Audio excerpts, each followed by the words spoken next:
Assalamualaikum warahmatullahi wabarakatuh. Perkenalkan saya Andi Mutmainna, salah satu asisten dari Departemen Fisiologi FK Unismu tahun 2021-2022.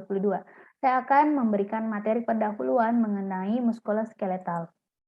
Sebelum kita masuk ke dalam pembahasan, terlebih dahulu kita mengetahui tujuan dari pembelajaran kita.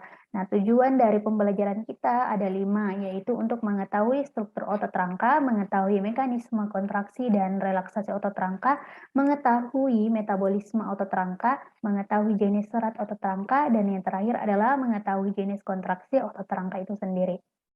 Nah, selanjutnya kita masuk ke dalam kategori otot. Berdasarkan ada tidaknya filamen yang dikandungnya, dia terbagi menjadi 2, yaitu otot lurik dan otot polos.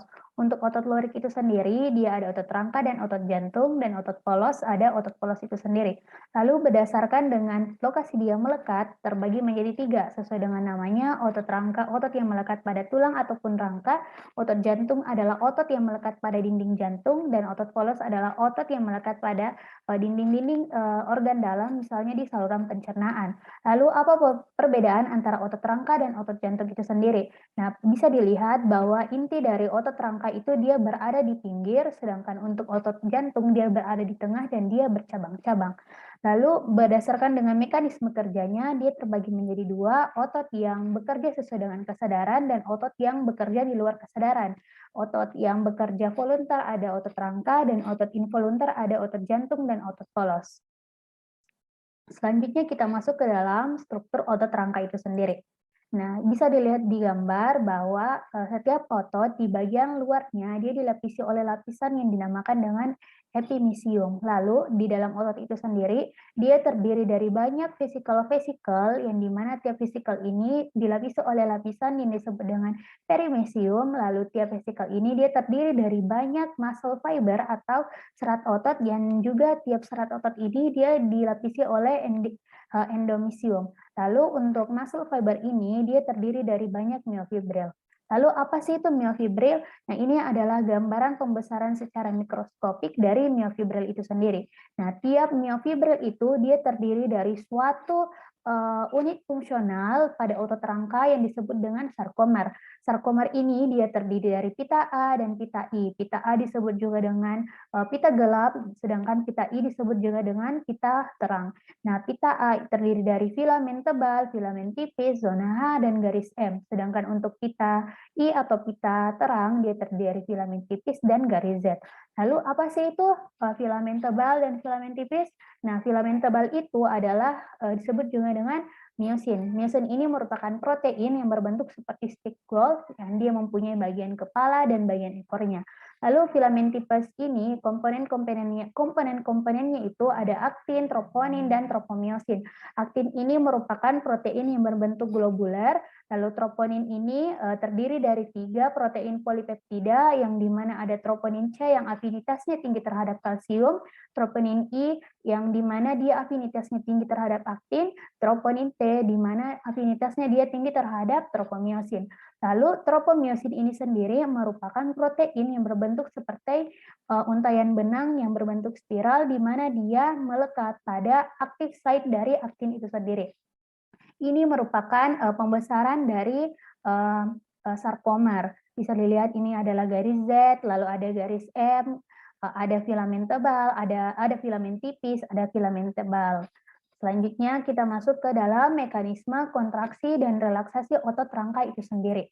Nah, untuk melakukan mekanisme dan relaksasi otot diperlukan yang namanya suatu struktur yang dinamakan neuromuscular junction. Di mana neuromuscular junction ini dia merupakan pertemuan antara akson terminal saraf motorik dan membran dari serat otot itu sendiri. Karena impuls yang dikirim oleh otak ke akson terminal tersebut, dia akan menyebabkan vesikel atau kantong-kantong dari neurotransmitter di akson terminal ini dia akan pecah. Nah, neurotransmitter berupa asetilkolin ini dia akan berikatan pada reseptor yang ada di membran otot. Karena berikatannya dari neurotransmitter tersebut, nanti kanal ini akan terbuka sehingga natrium yang konsentrasinya banyak di ekstraseluler akan masuk ke dalam sel otot.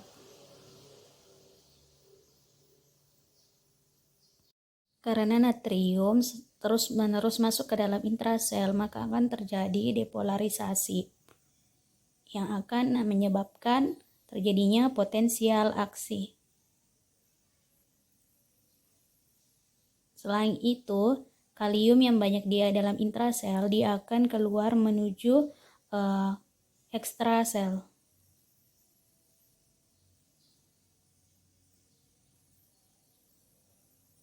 Potensial aksi tersebut akan dihantarkan menuju ke sarkolema, seluruh permukaan dari membran sel otot.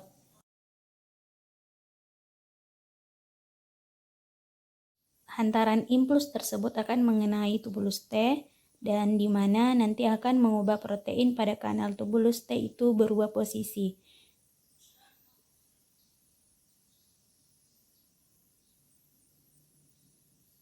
Yang menyebabkan kalsium yang ada di dalam retikulum sarkoplasma itu keluar menuju ke sitosol sel otot.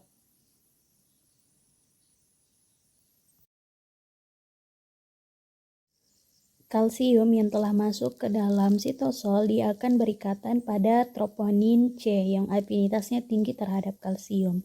Nah, hal inilah yang nanti akan menyebabkan active site dari aktin ini dia terlihat karena dia mengubah perletakan dari tropomiosin. Lalu cross bridge antara kepala miosin dan active site akan terjadi. Nah, hal ini dikarenakan ATP yang ada pada miosin itu terhidrolisis menjadi ADP dengan fosfat inorganik.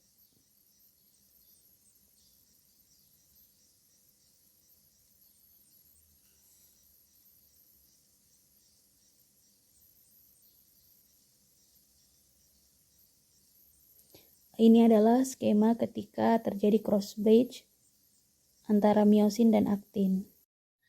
Nah, ini adalah gambaran ketika filamen tipis bergerak menuju garis M. Ini skema ketika terjadi kontraksi di mana I band dia akan semakin memendek.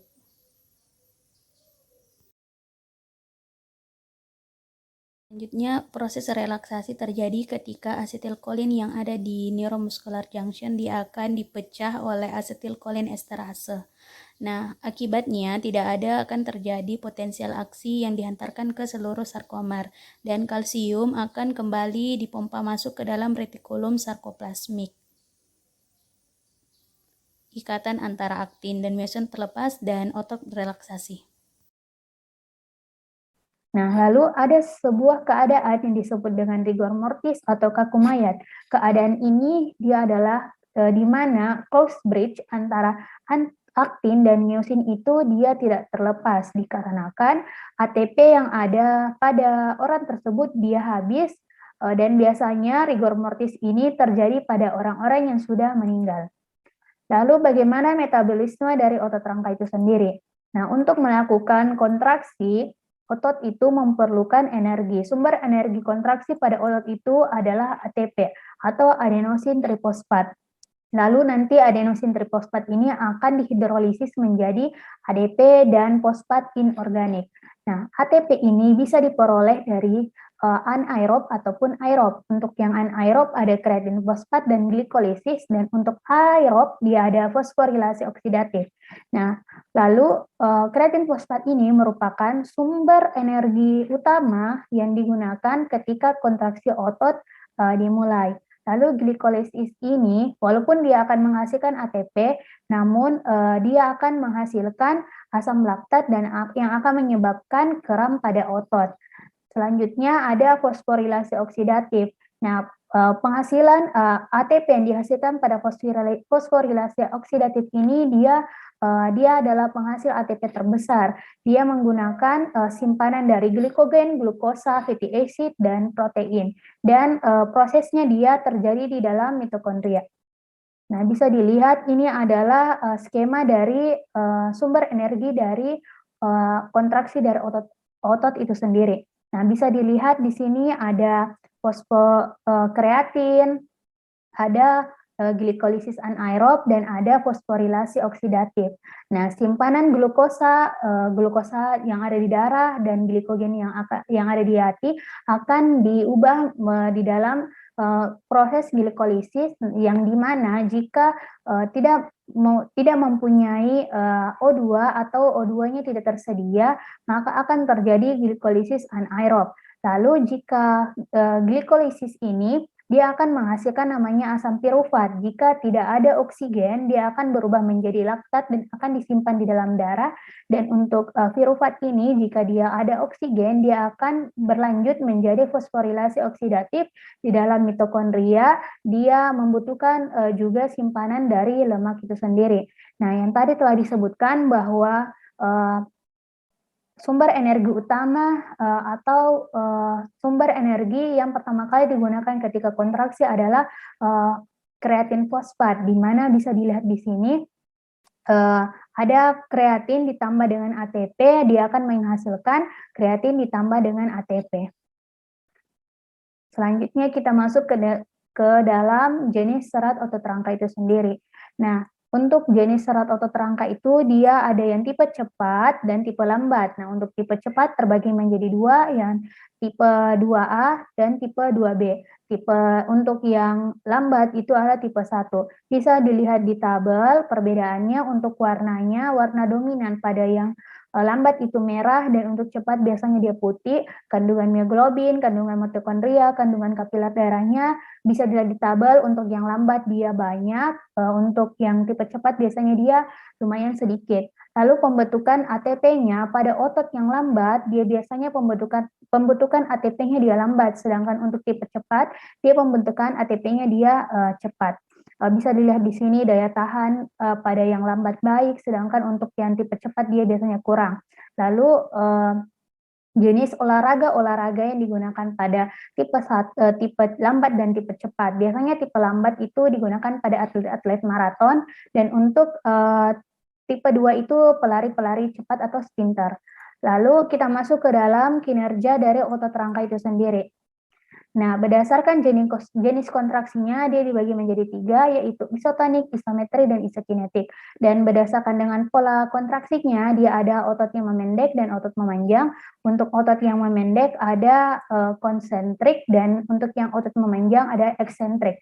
Nah, perbedaan dari isometrik, isokinetik, dan isotonik ini, sesuai dengan namanya, isometrik berarti panjang dari ototnya itu tetap. Untuk kontraksi isotonik di mana tegangan dari ototnya itu tetap, dan kontraksi isokinetik yaitu gerakan dari ototnya itu dia konstan. Mungkin hanya itu materi pendahuluan dari muskuloskeletal, kurang lebihnya mohon dimaafkan. Wassalamualaikum warahmatullahi wabarakatuh.